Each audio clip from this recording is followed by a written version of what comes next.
우케츠 번역, 수수께끼의 보드게임, 손톱 모으기, 번역리 출처, 네이버 블로거 메일님입니다. 이상한 보드게임을 발견했습니다. 일본의 기사 사이트 오모로코에서 연재 중인 우케츠의 기사를 직접 번역한 것입니다. 얼마 전 상점가의 장난감 가게에선 이런 물건을 구입했습니다. 이게 뭐야?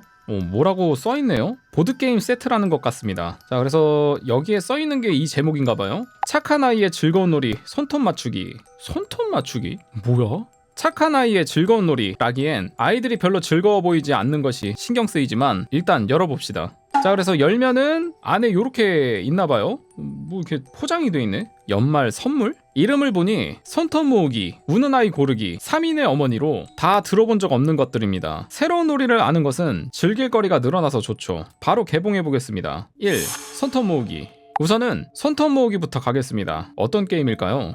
이게 보드게임 이름인가? 이게 뭐야 이게? 어우씨, 뭐 이상한 게 들어있어. 엎드려 있는 건가? 어떤 저주인 줄 알았습니다. 이거 아이 울겠는데요? 장롱을 열자 대량의 손톱이 들어있었습니다. 대체 뭘까요? 징그럽다. 야, 이게 와, 좀 충격적인데? 더 섬뜩하게도 설명서로 보이는 것은 전혀 들어있지 않습니다. 이걸로 뭘 하라는 걸까요? 근데 이게 지금 뭔가 사람 인형 같긴 합니다. 이렇게 뭔가 이렇게 절하듯 엎드린 모습? 여기가 이제 머리고 이렇게 옷 입고 있고 절하는 모습인데? 큰 상자에도 설명서 같은 것은 없습니다. 뭐야 이거? 뭐 적혀 있는데요? 이렇게 한 3장이 있네. 있네, 설명서. 있었습니다. 설마 완충제를 겸하고 있었다니. 그러면 설명서를 읽고 이해한 범위 내에서 게임 룰을 설명하겠습니다. 근데 설명서를 어떻게 보면은 되게 잘 만든 게 뭔가 컨셉에 되게 어울리는 듯한 설명서인 것 같습니다. 평범하지가 않잖아. 그리고 오히려 되게 접혀 있는 게 괴기스러운 게 좀 더 잘 어울린다고 해야 되나? 손톱 모으기 게임 룰 1번 정한다. 1번이 주사위를 던진다. 나온 눈의 개수만큼 장롱에서 손톱을 가져간다. 이번에는 4가 나왔기 때문에 4개의 손톱을 가져간다. 시계 방향으로 모두 똑같이 한다. 1번, 2번, 3번, 4번. 와, 여기서 각자 자리에 이렇게 손톱을 가져가고 있네요. 뭔가 좀 이상하다. 이것을 반복해서 최종적으로 가장 많은 손톱을 획득한 사람이 승리한다. 하지만 두 번째 바퀴부터 새로운 규칙이 추가된다. 드디어 이 인형의 역할이 나오네. 그것이 바로 야구라 인형이다. 야구라 인형을 1번 쪽에 놓는다. 1번 쪽에 이렇게 놨어요. 1번이 주사위를 던진다. 자, 그래서 이런 식으로 주사위를 던집니다. 나온 눈의 개수만큼 손톱을 가져간다. 이번에는 5가 나왔기 때문에 5개 손톱을 가져간다. 그 후 나온 눈의 개수만큼 야구라 인형을 시계 방향으로 돌린다. 야구라를 받은 플레이어는 가지고 있는 손톱을 전부 몰수당한다. 자, 그래서 이런 식으로 이제 걸렸으니까 모두 몰수당해서 다시 이제 이쪽에 상자에다 집어넣는 것 같습니다. 한마디로 장롱 속의 손톱은 야구라의 소유물이고 야구라의 눈을 피해서 손톱을 훔치는 놀이다. 본인의 손톱을 찾는 거야? 왜 손톱을 훔치지 않으면 안 되는지, 야구라는 무엇인지 여러 가지 수수께끼가 많지만 게임으로서 룰은 간단해서 어린아이라도 가지고 놀 수 있을 것 같네요. 가지고 놀고 싶은가는 별개로. 별 희한한 게 다 있네. 저런 보드게임 진짜 생판 처음 봤습니다. 기괴하다 진짜. 그러면 다음 게임으로 가겠습니다. 자, 다음 게임 요겁니다. 3인의 어머니. 제목만 봐서는 어떤 게임일지 상상도 안 됩니다. 바로 열어보도록 하죠. 뭐야 이거, 태아야? 애기 같은데? 또 이상한 게 들어있다. 아기 인형, 카드, 주사위. 약간 섬뜩하긴 하지만 손톱 모으기보다는 게임다워 보입니다. 뭐야, 희한하다. 카드 같은 게 있네. 참고로 갈색 카드에는 여러 가지 그림이 그려져 있는데 딱 한 장만 야구라 라고 적혀 있는 것이 있습니다. 손톱 모으기에 야구라 인형과 무슨 관계가 있는 걸까요? 3인의 어머니. 처음에는 한 장씩 지폐를 뽑는다. 지폐에는 키요, 하나, 코토라고 이름이 써져 있다. 이것이 게임상에서 각 플레이어의 이름이 된다. 가운데에 아기 인형을 둔다. 자, 이런 식으로 이제 아기 인형을 두는 것 같습니다. 키요, 하나, 코토는 3명 모두 이 아이의 어머니이다. 카드를 나눠준다. 이 카드는 어머니가 아이를 지키기 위한 도구이다. 각종 도구들이구나. 이렇게 보면은. 다음으로 주사위를 던진다. 주사위는 아이에게 일어날 재난을 의미한다. 뱀이 나왔다. 뱀을 퇴치하기 위한 카드. 단도를 빠르게 낸다. 뭔가 상성이 되는 카드들이 있어서 그걸 내야 되나 봅니다. 그래서 각자 보면은 플레이어들이 이렇게 단도를 내미네. 가장 빨리 카드를 낸 사람이 승리한다. 순발력이네. 승자는 다른 플레이어가 낸 카드를 획득한다. 최종적으로 가장 많은 카드를 가진 사람이 우승한다. 참고로 B의 눈에는 우산의 카드, 병의 눈에는 약의 카드가 대응하지만 야구라의 카드는 어떤 눈에도 대응하지 않고 이 카드를 한 번이라도 내리면 그 시점에서 게임은 종료된다. 파시키는 건가 게임을? 이상입니다. 빠르게 카드를 낸다는 점에서 트럼프 게임의 스피드와 닮은 점이 있습니다. 그건 그렇고 야구라의 위력은 엄청나네요. 자, 그렇다면 마지막 게임을 개봉해 보도록 하죠. 자, 이제 요거 마지막 게임입니다. 우는 아이 고르기. 또 기괴한 거 나온다. 이미 익숙해졌습니다만 정말 뭘까요? 뭔가 3명의 아이인가요? 뭐야, 머리만 있는 거야? 얏코아타마라고 불리는 에도 시대에 유행했던 아이들의 헤어스타일이네요. 역사 있는 고르기인 걸까요? 어디를 보고 있는 걸까요?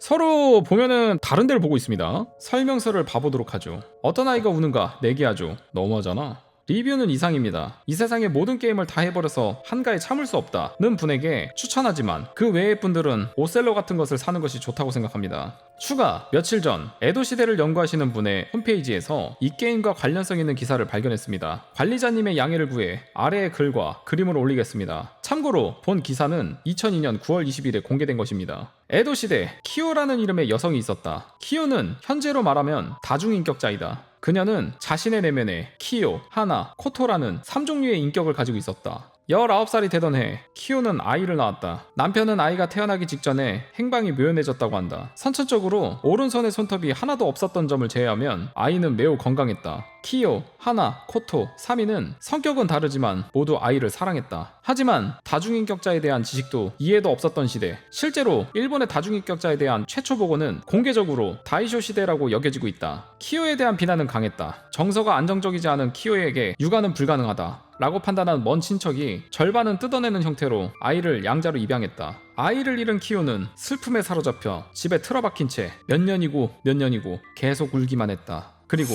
자신도 모른 채 4번째 인격을 만들어내고 있었다. 그것이 야구라였다. 아니, 그러면 지금 이 보드게임들이 이 이야기를 바탕으로 만들어진 거야? 와, 소름 돋는다 뭔가. 야구라는 밤이 되면 마을을 돌아다녀 아이를 발견하면 덮쳐서 오른손의 손톱을 뽑아버렸다. 어째서 야구라가 그런 짓을 했는지 확실하진 않지만 아마도 손톱이 없었던 자신의 아이에 대한 생각이 그렇게 만들지 않았을까라고 나는 생각한다. 어느샌가 키오도, 하나도, 코토도 야구라에게 삼켜지고 있었다. 야구라의 소문은 금세 마을 전체에 퍼졌다. 모두 야구라를 두려워하고 증오했다. 특히 자신의 아이가 덮쳐진 부모의 증오는 극심했다. 모두 야구라를 퇴치하려고 길을 썼다. 다수의 마을 사람들로부터 보고에 의해 야구라의 거처가 특정되었다. 어느 날 밤 한 관리가 마음을 먹고 집으로 숨어들었다. 집 안에는 낡은 장롱만 있을 뿐 아무것도 없었다. 장롱의 안에는 대량의 손톱이 들어있었다. 새벽녘 집에 돌아온 야구라는 그 자리에서 붙잡혔다. 야구라가 잡혔다는 소식에 마을 사람들은 안도했다. 그리고 동시에 야구라의 정체가 키오라는 여성이고 그녀에게는 한 명의 아기가 있었다는 것이 화제가 됐다. 당연히 그 아이는 지금 어디에 있는가 라는 이야기가 된다. 광포한 괴물의 아이를 내버려두면 위험하다. 즉각 감옥에 가두어야 한다 라고 마을 사람들은 떠들썩했다. 그래서 관리는 키오의 아이는 오른손 손톱이 없다 라는 정보를 토대로 키오의 아이를 찾아다녔다. 결과 3명의 아이가 후보에 올랐다. 부모들은 내 아이는 키오의 아이가 아니다 라고 주장했다. 키오의 아이라면 어떤 대우를 받을지 모른다. 당연한 반응이었다. 거기서 관리는 한 계획을 생각했다. 3명의 아이 앞에 야구라를 데리고 나와 눈앞에서 그녀에게 고통을 주는 것이다. 친자라면 어머니가 고통받는 모습을 보면 울 것이다 라는 이치다. 나아가 그 모습을 마을의 광장에 공개하겠다는 것이다. 잔인하다.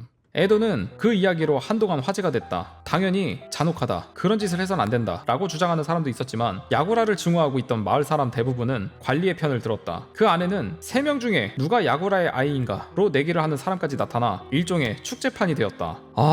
그래서 이게 생긴 거구나. 그리고 마침내 그날이 찾아왔다. 많은 구경꾼들 앞에서 몇 살 되지 않은 3명의 아이는 목이 끼인 채 죄인이 되었다. 잔인하다. 야구라가 끌려 나왔다. 두 관리가 야구라를 창으로 가볍게 찌른다. 구경꾼들은 소란스러웠다. 내기를 한 사람들은 자신이 고른 아이가 우는지 어떤지 숨을 죽이고 바라보았다. 하지만 아이는 누구도 울지 않았다. 만약 3명 중에 키오의 아이가 있다고 해도 태어나고 바로 친척에게 맡겨졌다. 어머니의 얼굴을 기억할 리가 없다. 조금도 울지 않는 아이들에게 마을 사람들은 화가 났다. 어떤 사람이 아이를 향해 돌을 던졌다. 그것을 시작으로 많은 돌이 아이에게 날아갔다. 3명은 모두 울기 시작했다. 그때였다. 야구라는 관리를 뿌리치고 돌을 던진 자를 덮쳤다. 야구라는 분노도 슬픔도 아닌 표정으로 마을 사람들을 째려봤다. 그리고 그대로 근처 강으로 뛰어들었다. 사흘 밤 동안 수색이 이뤄졌지만 결국 야구라는 찾지 못했다고 한다. 이상입니다. 전제를 허가해주신 관리자분께 깊은 감사의 말씀을 드립니다. 와... 아, 기승전결 미쳤다. 그러니까 처음에 어떤 한 보드게임이 나오고 그 보드게임에 대한 설명이 나와. 그리고 뭐 어떤 카드들이 있고 인형이 있고 근데 하나같이 뭔가 되게 기괴하게 생긴 게임들이잖아요. 근데 이거 하나하나가 스토리가 있던 거야. 와, 진짜 있었던 일일까? 그게 궁금하네요. 그럼 처음에 이제 손톱 모으기 같은 경우에는 이렇게 야구라가 엎드려 있는 게 있었고 여 서랍 안에는 손톱이 있었던 거고 와, 뭔가 진짜 있었던 일이면은 너무 슬픈 좀 그런 느낌의 보드게임인 것 같고 만약에 이거를 상상으로 뭔가 이야기를 하나 지원해서 저렇게 만든 거면 진짜 천재입니다. 컨셉도 컨셉이고 안에 스토리텔링도 다 들어가 있고 그리고 보드게임 하나하나가 뭔가 좀 구성이 다 있는 그런 느낌이라서 너무 컨셉도 그렇고 너무 잘 만든 게임이네요. 아, 보통 뭐 보드게임 하면은 그냥 부루마블 이런 거나 많이 했지 와, 저런 게임은 처음 보네요. 진짜 너무 충격적이다.